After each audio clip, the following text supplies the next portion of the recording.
6 months after Zephyrian's warning, the first major incident occurred in the Proxima trade sector. The Valdorian commercial fleet, one of the galaxy's most successful merchant enterprises, had established what they believed would be a profitable relationship with human colonies in the Outer Rim territories. Captain Nexver stood on the bridge of his flagship, the Golden Horizon, watching human cargo vessels dock with his massive trading station. His chitinous shell gleamed with the oils that indicated satisfaction among his species. The humans had proven surprisingly eager to trade, offering raw materials at rates well below galactic standards. Simple creatures, Nexver clicked to his second-in-command, Zenthal. They offer their planet's most valuable resources for basic manufactured goods. Our profit margins will be exceptional. Zenthal's mandibles clicked in agreement. Their technology appears primitive. They have not even developed proper environmental controls for their ships. They seem to require artificial atmosphere mixers instead of simply adapting to different gas compositions as any civilized species would. Through the viewport, they watched human workers moving cargo containers. The humans wore bulky environmental suits that seemed crude compared to the elegant biomodifications most galactic species used for space work. Their movements were efficient but appeared to require significant physical effort.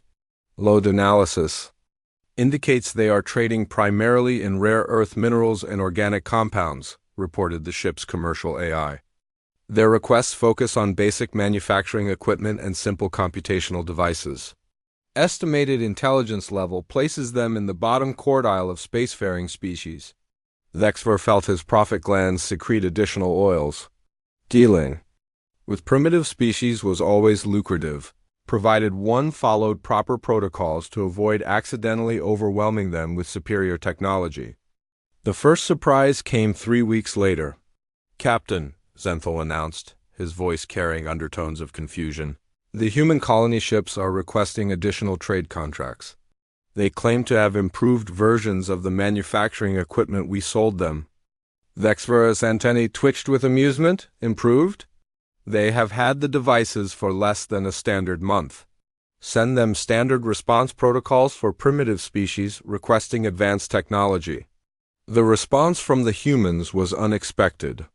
Instead of apologizing for their presumption, they transmitted detailed specifications for modifications to Valdorian manufacturing equipment. The designs were technically sound and showed improvements that Valdorian engineers had never considered. "This cannot be correct," Nexver muttered, studying the transmitted data. "Run verification protocols on these designs." The results were disturbing. Not only were the human modifications viable, they would increase manufacturing efficiency by nearly 30% while reducing energy consumption by almost half. The improvements were so significant that Valdorian commercial analysts immediately began calculating the impact on their entire manufacturing sector. "How did they develop these modifications so quickly?"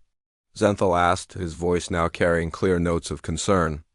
"Perhaps they had existing knowledge they did not initially reveal," Nexver replied, though his own voice lacked confidence. "Many primitive species have folk wisdom that occasionally produces useful results." The second surprise came 2 weeks after that. "Captain, we are receiving cargo manifests from human trading vessels. They are offering manufactured goods for trade." Nexver's shell began to darken, a sign of stress among his species. Manufactured goods? Using what facilities? The answer became apparent as human ships began docking with the trading station. Their cargo holds contained products that were clearly based on Valdorian designs but incorporated the modifications the humans had developed. The quality was exceptional, surpassing Valdorian manufacturing standards in several measurable categories. "Run authenticity scans," Nexver ordered. "These products cannot be genuine." The scans confirmed what visual inspection suggested. The human goods were not only genuine but superior to equivalent Valdorian products. They were also being offered at prices that undercut Valdorian goods by significant margins. "How are they manufacturing these products so cheaply?" Zenthal demanded of the commercial AI. "Analysis suggests they have developed automated production techniques that require minimal oversight," the AI responded. "Their manufacturing approach?" appears to emphasize efficiency and standardization rather than individual craftsmanship.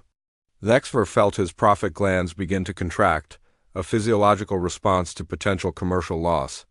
Contact the human trade representatives, arrange a meeting.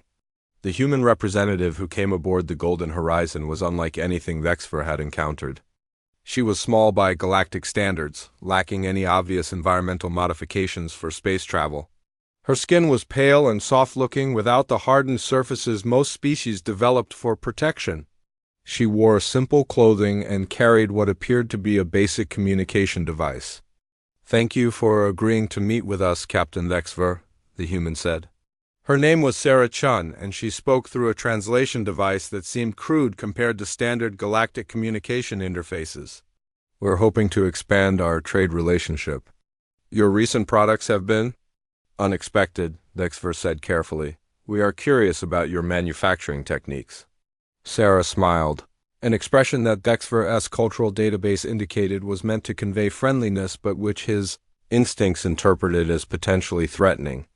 "We're always happy to share knowledge." "That's how we improve everything." "Improve everything?" Zenthal interjected. "You have been spacefaring for less than one standard century. Most of our manufacturing techniques have been refined over millennia." "That's exactly why they can be improved," Sarah replied. "When you've been doing something the same way for thousands of years, you stop looking for better methods. We're new to this, so we question everything." The conversation that followed was deeply unsettling for both Valdorians. Sarah explained human manufacturing philosophy with casual confidence that suggested she saw Valdorian techniques as merely starting points for development.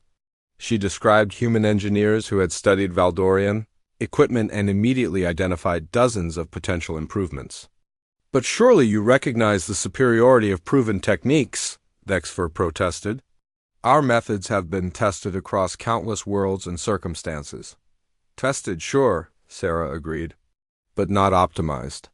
You found methods that worked and then you stopped innovating. We find methods that work and then we make them work better." She produced a small device from her pocket and placed it on the conference table. "This is based on your basic computational unit. We've increased its processing power by roughly 4,000% while reducing its power consumption by 80%. Zenthal's mandibles clicked rapidly, a sign of extreme agitation. 4,000% improvement is impossible. Our engineers would have discovered such enhancements." "Your engineers assumed the existing design was optimal," Sarah explained.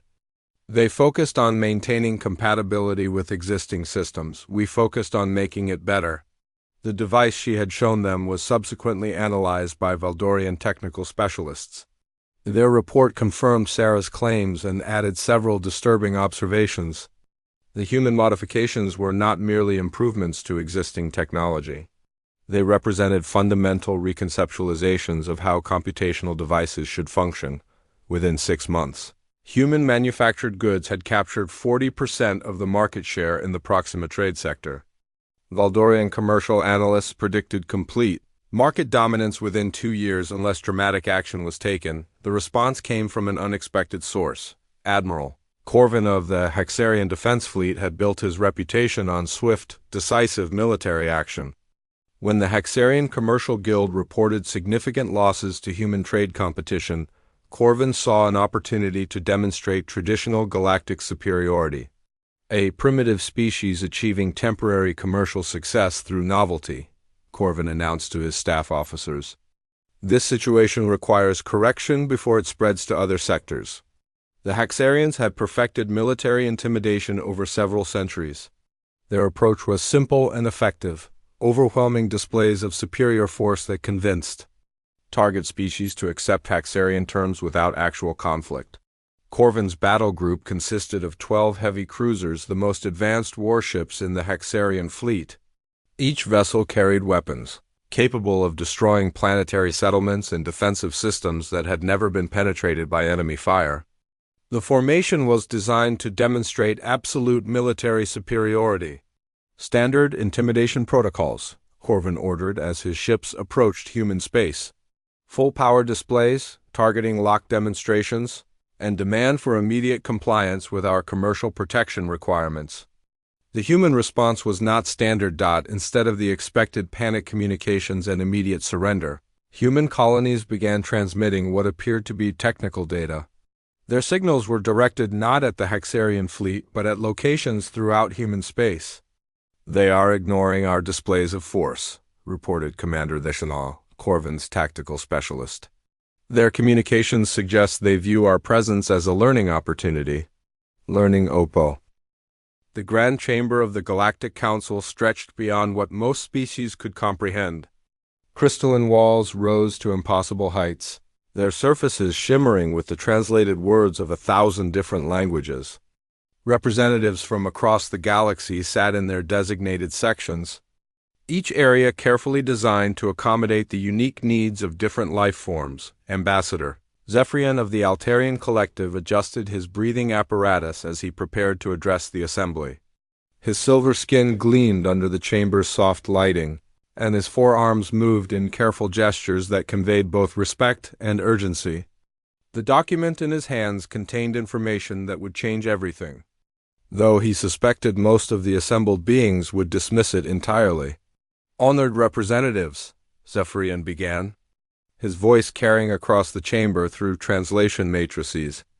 "I come before you today with a warning that may determine the fate of our galactic civilization." A low murmur rippled through the assembly. The Krillian delegates' tentacles twitched with what could be interpreted as either interest or irritation. The massive Gorvanian representative's 3 heads turned slightly, showing the barest acknowledgement. Most species, however, continued their side conversations or attended to their various technological devices. 47 rotations ago, our deep space monitoring stations detected something unprecedented, Zephyrian continued, raising his voice slightly. A species has achieved faster-than-light travel using methods we previously thought impossible. They call themselves humans, and they originate from a planet in the Outer Rim territories. The Veltorian trade minister's scales shifted to a dismissive purple. "Another primitive species stumbles into space travel," she said, her words translated with clear disdain. "This hardly seems worthy of a full council session." Zephyrian's primary arms gestured toward the massive display screen that materialized above the chamber. Images of human spacecraft appeared, sleek vessels that looked deceptively simple compared to the ornate ships favored by most galactic civilizations. "These beings are unlike anything we have encountered before. They do not simply adapt to their environment. They reshape it completely." The images shifted, showing human settlements on worlds that most species would consider uninhabitable. Frozen planets where humans had built thriving cities. Desert worlds where they had created vast agricultural complexes. Ocean planets where they constructed floating metropolises that moved with the tides. "They are persistent to the point of irrationality," Zephyrian explained, his secondary arms working the controls to bring up more data. "Our xenobiologists have studied their historical records. When faced with natural disasters, they rebuild. When confronted with diseases, they find cures.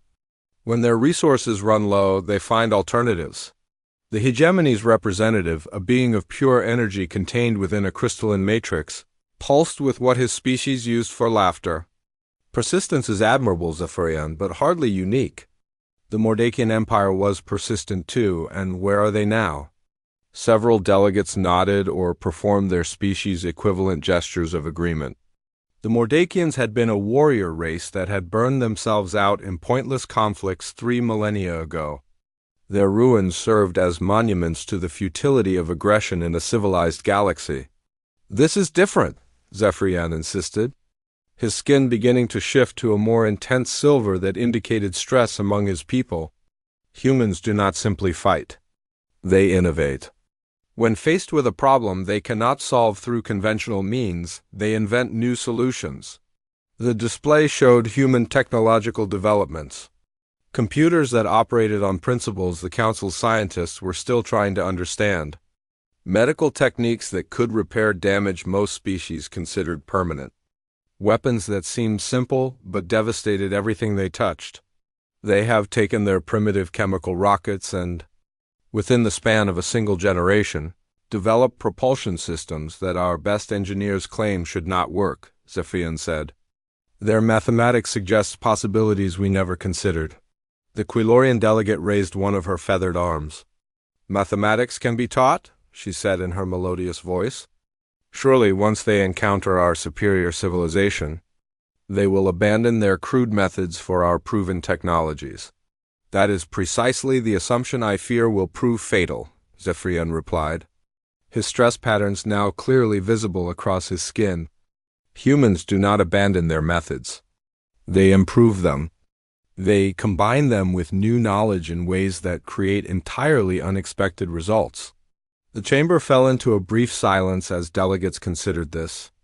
The concept of a species that continuously modified and improved their technology was foreign to most galactic civilizations. Once a species achieved membership in the Galactic Council, technological development typically slowed to a crawl. Why innovate when the proven methods of thousands of species were available? The Nithran representative, whose spider-like form had remained motionless throughout the presentation, finally spoke. You suggest we should be concerned about a single species from the Outer Rim? We are thousands of civilizations strong. Our combined might has kept peace for 10 millennia. Peace through overwhelming superiority, agreed the Corvan delegate. No single species could threaten the stability we have built. Zephyrian activated another series of images. These showed human conflicts throughout their history. Battles fought with primitive weapons that evolved into increasingly sophisticated forms of warfare. Humans have never known true peace among themselves, he said. For their entire recorded history, they have been fighting.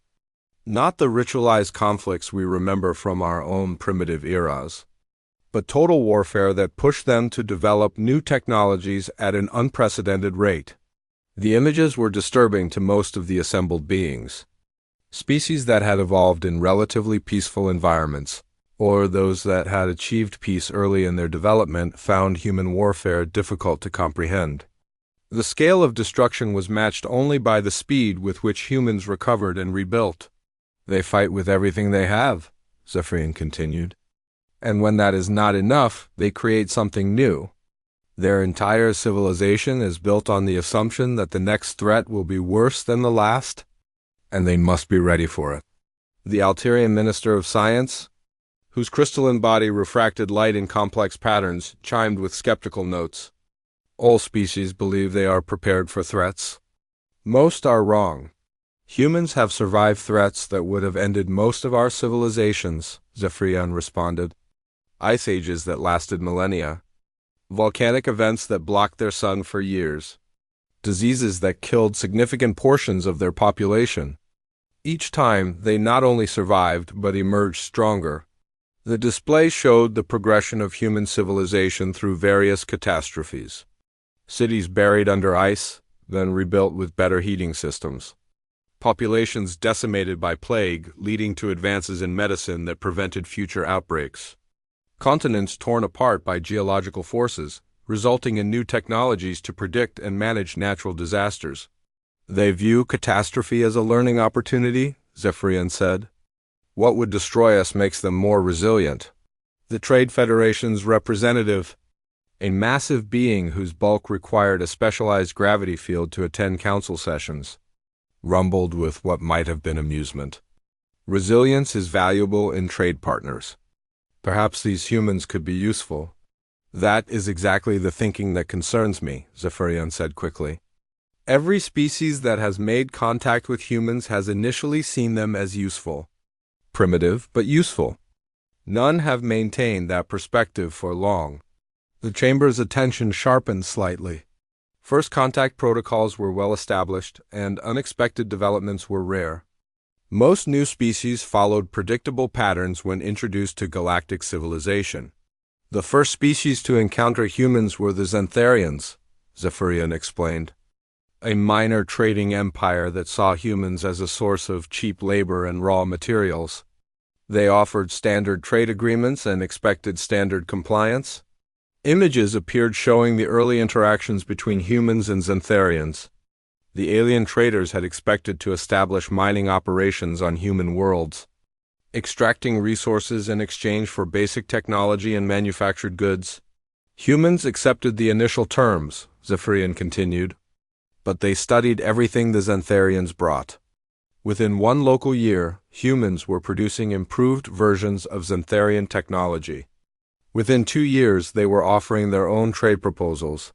The progression was documented in the images. Human factories appearing across their worlds. Xantharian goods being analyzed, reverse-engineered, and improved upon. Human ships beginning to appear at Xantharian trading posts. The Xantharians found themselves competing with their former clients, Zephyrian said. Human goods were often superior and always cheaper. Within 5 years, the Xantharian trading empire had collapsed, not through conquest but through economic displacement. Several delegates shifted uncomfortably. Economic competition was expected in galactic trade. But the complete displacement of an established trading civilization was unprecedented in the modern era. The humans offered to help, Zephyrian continued. They provided economic assistance, shared their improved technologies, and integrat. The Meridian research fleet arrived in human space expecting to observe a primitive civilization, struggling with recently acquired technology. What they found instead forced them to question fundamental assumptions about the nature of intelligence and technological development. Dr. Catherine, the collective's chief xenobiologist, stood in the observation deck of the research vessel Logical Conclusion, watching human industrial operations through advanced scanning equipment. Her elongated skull contained one of the most sophisticated analytical brains in the galaxy, capable of processing data streams that would overwhelm most other species. The initial observations do not correlate with expected parameters, she reported to her research team. Human industrial capacity appears to be expanding at a rate that exceeds theoretical maximums for their technological base. Through the ship's sensors, they watched human construction operations on 3 different worlds. Massive structures were rising at speeds that defied conventional engineering timelines. More disturbing was the apparent ease with which humans modified their construction techniques to suit different planetary environments. Perhaps they are using automated systems extensively, suggested Dr. Renthov, the team's technology specialist. Automation can accelerate construction if properly implemented. These are not automated systems, Catherine replied, her voice tight with confusion. Analysis indicates direct human involvement in all phases of construction. They appear to be personally adapting their techniques in real time. The research team spent 3 weeks observing human activities across multiple star systems. Every observation added to their growing bewilderment. Humans seem to treat every challenge as an opportunity to develop new solutions, often discarding proven methods in favor of experimental approaches that somehow worked better than established techniques. They do not follow logical development patterns. Dr. Kethmel observed after reviewing weeks of data. Most species perfect one set of techniques and then apply them consistently. Humans constantly modify their approaches. Constant modification suggests inefficiency, Dr. Renthov argued. Logical beings identify optimal solutions and implement them systematically. That assumption may be incorrect, Catherine said slowly. Observe their response to the asteroid mining challenge. The display showed human operations in an asteroid field that most galactic civilizations would consider too dangerous for practical exploitation. The asteroids were rich in rare minerals but moved in chaotic patterns that made conventional mining approaches extremely hazardous. Standard galactic procedure would involve extensive analysis, computer modeling, and the development of comprehensive safety protocols before beginning any extraction operations. The humans had taken a different approach. They sent small teams to test different mining methods on individual asteroids, Catherine explained. Each team tried different techniques and reported their results. Successful methods were immediately shared with other teams, who then modified and improved them further. The result was a mining operation that extracted resources more efficiently than any established galactic technique while maintaining safety standards that exceeded industry requirements.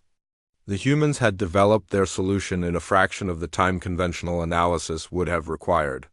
They treat problem-solving as a collaborative learning process, Dr. Kethmal observed. This is highly irregular. It is highly effective, Catherine corrected. They achieve superior results through methods our models indicate should not work. The research fleet's most disturbing discovery came when they observed human responses to a natural disaster. A massive solar flare had disrupted planetary systems across one of humanity's frontier worlds, destroying communication networks and disabling most technological infrastructure. Standard galactic emergency protocols involved careful assessment of damage, systematic repair of critical systems, and gradual restoration of normal operations. The process typically required several months and significant external assistance. The humans completed their recovery in 18 days. How is this possible? Dr. Renthov demanded, reviewing the data for the third time. They not only restored their original capabilities but improved them. They did not restore their original systems, Catherine explained. They used the disaster as an opportunity to rebuild everything better. Their new communication network is more resilient than what they had before. Their power systems are more efficient. Their transportation networks are faster. The research team watched in fascination as humans turned catastrophic system failure into technological advancement. Instead of simply repairing damaged infrastructure, they analyzed what had failed and designed improved replacements. This behavior pattern is unprecedented in galactic civilization, Dr. Kethmal noted. Most species view disasters as setbacks to be overcome. Humans view them as learning experiences. They weaponize adaptation, Catherine said, her analytical mind struggling with concepts that defied logical categorization. They do not simply survive challenges. They become stronger because of them. The Meridian Research Fleet's report sent shockwaves through galactic scientific communities. The data indicated that humans represented a form of intelligence that operated on fundamentally different principles than any previously encountered species. The report reached the Galactic Council. Just as the first major crisis emerged in the core worlds, the Zenthi Empire had existed for 12,000 years, maintaining stability through careful control of technology and strict adherence to proven methods. Their capital world, Zenthi Prime, was considered one of the most advanced and secure planets in the galaxy.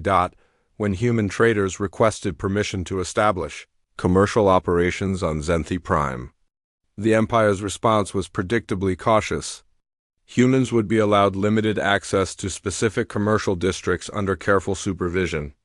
Any technology they brought would be subject to rigorous inspection to ensure it met Zenthi safety standards. The first human trading post on Zenthi Prime was a modest facility that operated according to all applicable regulations. The humans who staffed it were polite, efficient, and apparently harmless. Their products were well made, if unremarkable. Versions of goods available from dozens of other galactic suppliers, Emperor Thexthyron personally observed the human operations during one of his regular inspections of the commercial districts. The humans seemed eager to please and respectful of Zenthi authority. Their behavior was exactly what the Empire expected from newly contacted species, seeking to establish galactic trade relationships. The first indication of problems came 6 months later.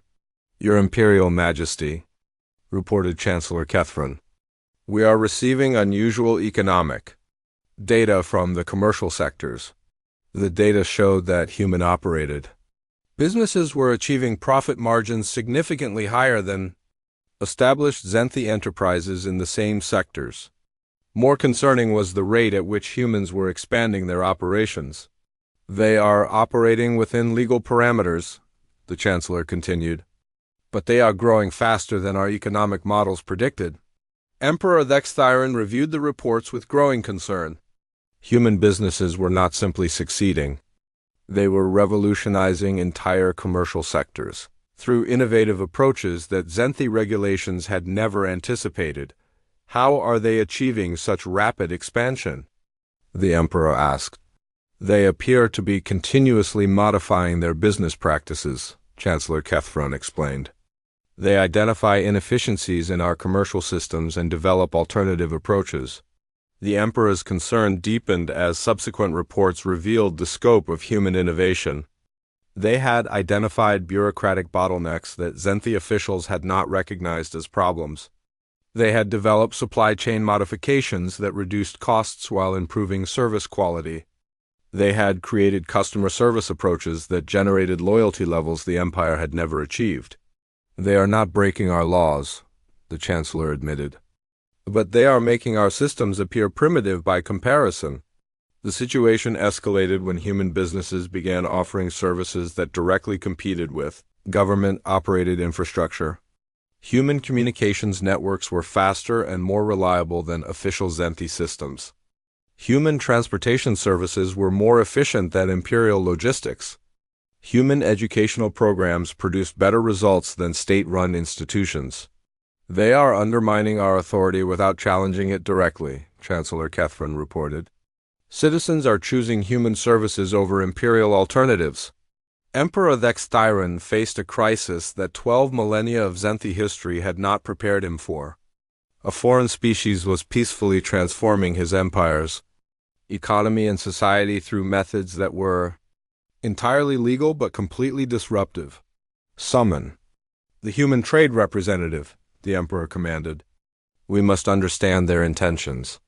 The human who appeared before the imperial court was a young woman named Jennifer Walsh who seemed completely unaware of the chaos her species was creating.